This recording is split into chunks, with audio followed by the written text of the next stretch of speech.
Hello friends, and welcome back to my channel. For those of you who don't know me, my name's Beck. I am a registered nurse in Western Australia. I started my channel back in 2019 when I was still in my third year of nursing and was making a lot of videos about nursing school and my nursing placements, and I have slowly kind of tried to transition my videos across to registered nurse videos and advice for student nurses and new grads. I did my grad year in 2020 and then I got pregnant halfway through my grad year and then went off and had a baby, and now I am back.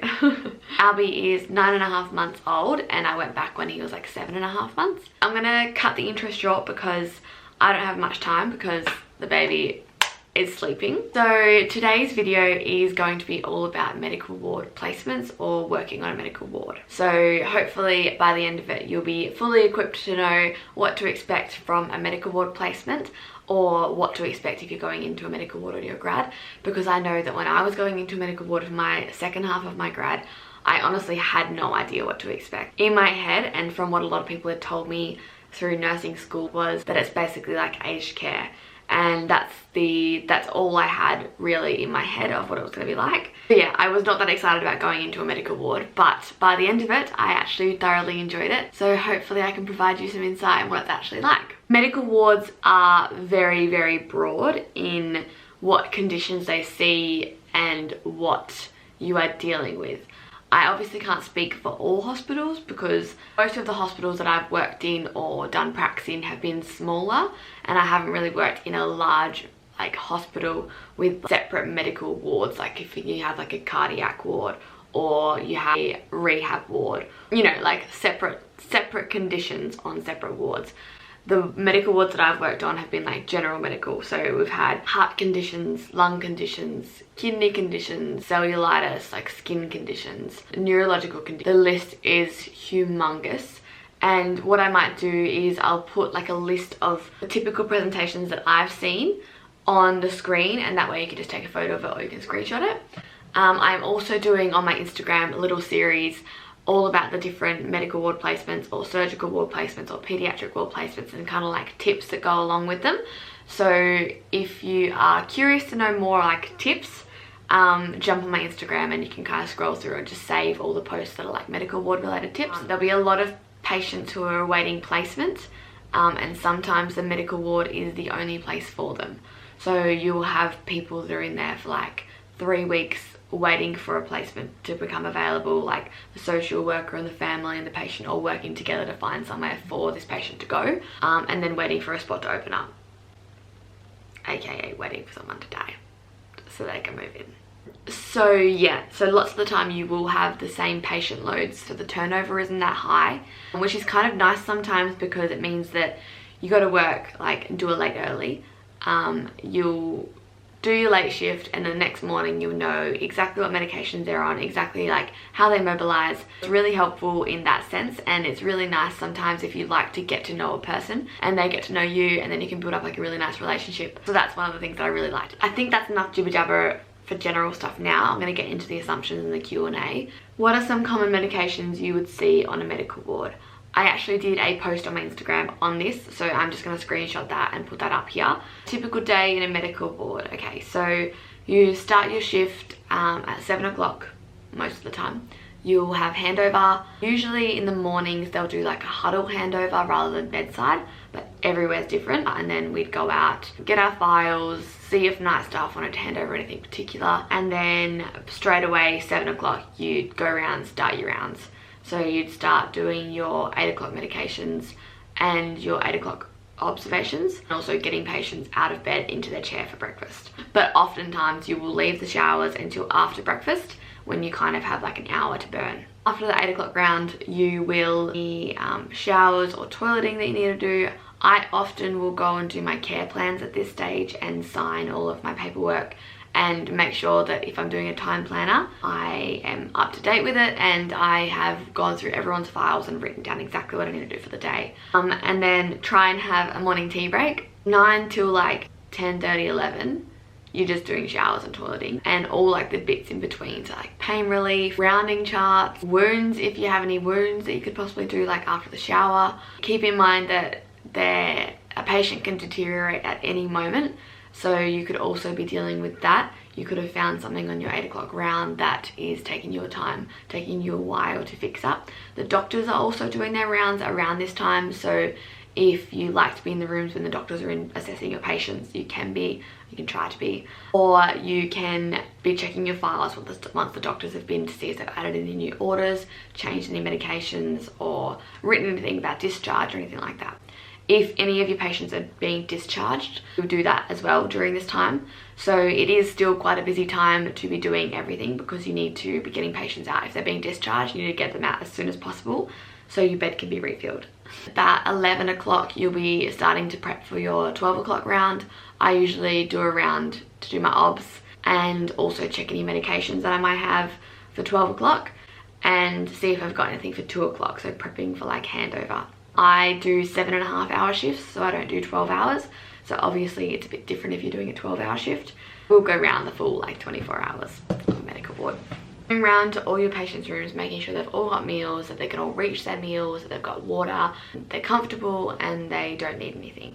A lot of the time they will need something and you'll be chasing that around, chasing around meals, chasing around Panadol, chasing around someone to help you do a to-assist patient and put them into the chair so they can eat their lunch, going into contact rooms, getting all your gowns and gloves and everything on. Then you should probably go write your notes about 1 o'clock. So if you don't do them at 11, try to do them before 2 o'clock, before handover, because otherwise you'll be stuck staying behind to do your notes, which is not what you want. Going through your files, making sure you haven't missed anything, making sure you haven't not written down anyone's obs or anything like that. And then you want to be prepping everything for handover. I always go through and make sure I've signed absolutely everything. I go through and make sure my patients are comfortable, that no one's needing to go to the toilet before handover, that no one's needing anything. And if it's a 7.5 hour shift, that's when the nurse that's taking over you will come on at 2 o'clock, and then you'll spend half an hour doing bedside handover. 3 to 4, usually you'll have something due at 4 o'clock, whether it's obs, probably some more medications maybe, and then 5 o'clock, 6 o'clock you'll have like Clexanes and Heparins due most of the time, which is an anticoagulant, and then 8 o'clock you have your major med round. I often start that med round at 7. If it's a 12-hour shift, you'll be handing over at 7. Then when night staff come on, they either come on at 7 or 9. If they're coming on at 7, they'll do most of their 8 o'clock rounds and do all of their obs and meds and everything. Alright, we are back. I guess Alby's just gonna join me for the rest of this video, because if I let him loose in this room, I will not be able to concentrate. You gonna tell them? Yeah? For an afternoon shift, I normally like to do my notes at either 5 o'clock. If the patient has been stable the whole time, there's been nothing interesting or nothing new, or I'll do them around 6 or 7. And then there is also night shift. So I've only worked nights like twice, I think, which is pretty crazy. I'm sure that I'm gonna have to do them pretty soon, but for now I've been lucky enough to escape them.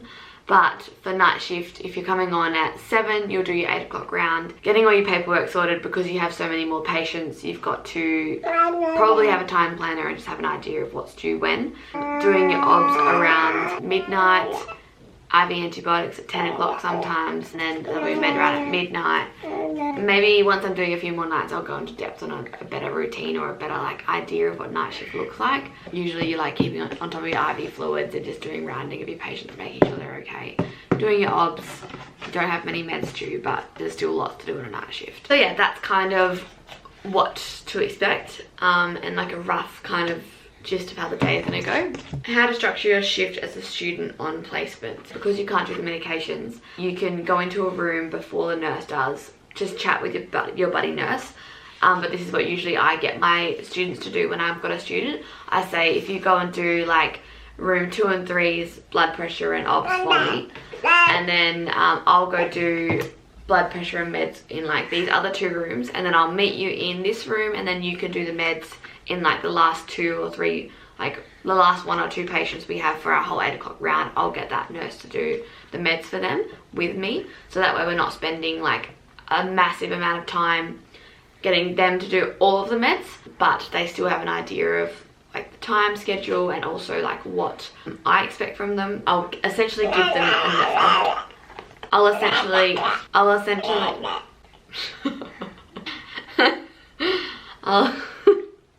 I'll essentially give them a patient load and be like, you go do their obs, and then you could do everything for them for that day. Depends where they are on their placement, on where they are on their journey of a student nurse. I won't.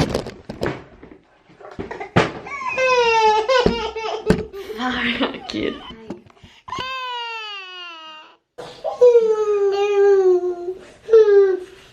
You're being gentle.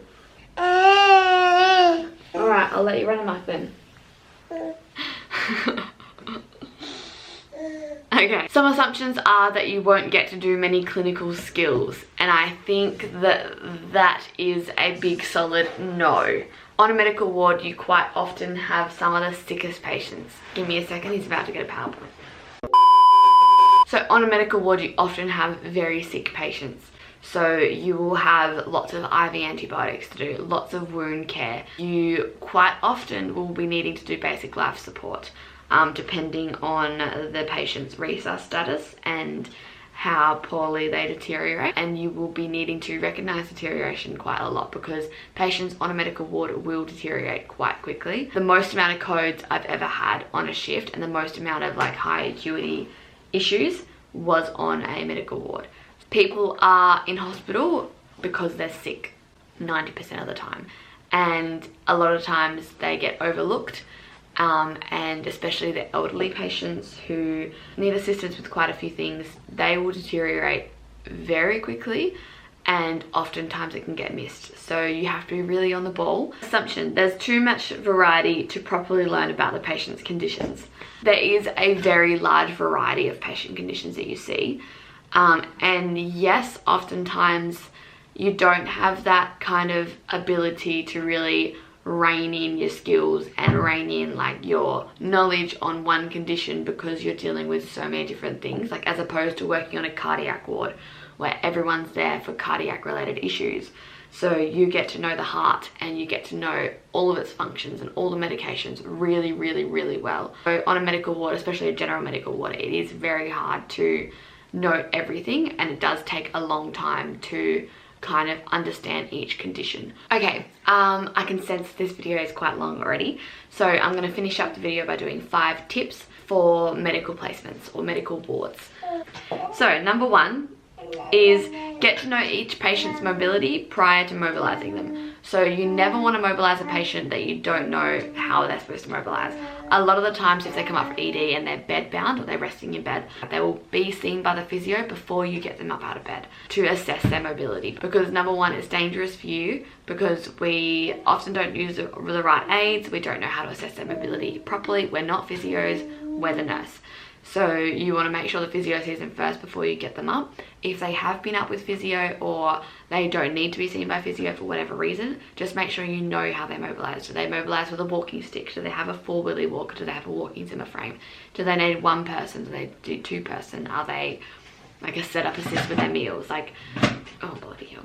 Like, you want to get to know these things, and this is what is really important in handover and should be communicated really well, because it's really dangerous to mobilize someone you don't know how they mobilize. Number 2 is voice concerns early and escalate early.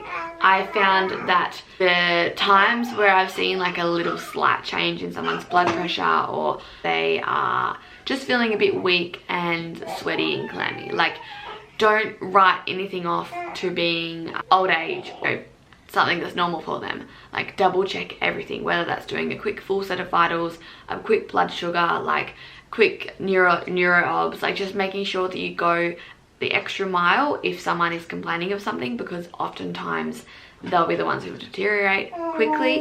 And if you can get in there early and figure out what something that's gone wrong, like maybe they have like a small bleed on the brain that hasn't been picked up, maybe they have a broken, like, I don't know, tibia. Unlikely, but you know what I mean. Like, these things get missed, and you need to be the one that escalates early and just make sure you're doing a full head-to-toe assessment of your patients as much as you can. Number 3 is get to know which team your patient is under and write it on your time planner. So there'll be different teams of doctors throughout the hospital, and your patient will be under a certain team. So it will normally say on the handover sheet or on their stickers that go in the patient's file. So you want to know which team they're under, so that way if anything goes wrong with that patient, you will add it to that team's list, or you will page that doctor's team, like the reg or the consultant or whoever it is. But you need to know, because then it's, especially when you see the doctors doing rounds in the mornings, that way you can say, okay, this patient's blood pressure is like 80 on 60. I've just seen their team around the corner, I'm gonna go get them. Or I can quickly add them to the list and I don't have to take an extra few minutes looking up which team they're under, because I've already got it right here and I can just write it down. Number 4 is double, triple check any medications you are unsure of. The medication list for medical wards is insane. Their med rooms are the biggest basically in the whole hospital and the most broadest, because they've got to have everything in there. Because of that, you aren't going to know every single medication on there until you've been there a few years. So you need to really double check, triple check everything you're giving. Look it up in MIMS quickly, write it down, take a second to go over it, make sure there's no contraindications or those side effects you need to be aware of, or any like interactions with other medications that you're giving. Number 5, and I'll leave it at this tip, is ADLs are important and toileting patients is important. One of the biggest things that you need to know, and the most important things on a medical ward, is how your patient mobilizes and how they go with toileting. Do they normally have diarrhea? Do they normally have, like, do they have hemorrhoids and they often have blood in their stools? Do they have issues emptying their bladder completely? All these things that you kind of write off as tedious and tentative when you're toileting someone constantly, they are so important to know, because if you've toileted someone like 6 times in a shift, like, do they have a UTI? And if someone else is doing that for you every single time, you won't know this. You won't know how they're mobilizing to the toilet, how they're managing to, if they pull their pants down themselves, like if they're leaking, if they're incontinent. And these things are so important to form a huge big picture of your patient and all the things that are affecting them. Like, it's holistic care. I hope that's been helpful. I hope that hasn't been too over the show. I know it's been a bit chaotic now that Alby's not asleep, because I'm a bit distracted trying to make sure that he doesn't destroy my whole entire office. I am going to, I don't want to say it just in case I don't do it, but I should probably say it to keep me accountable, but I really want to try and keep to filming at least once a week. Whether that's possible with a reckless child who wants to destroy everything. Anyway, I better go because this is a nightmare. Thank you for watching and tune in for my next video. Bye guys.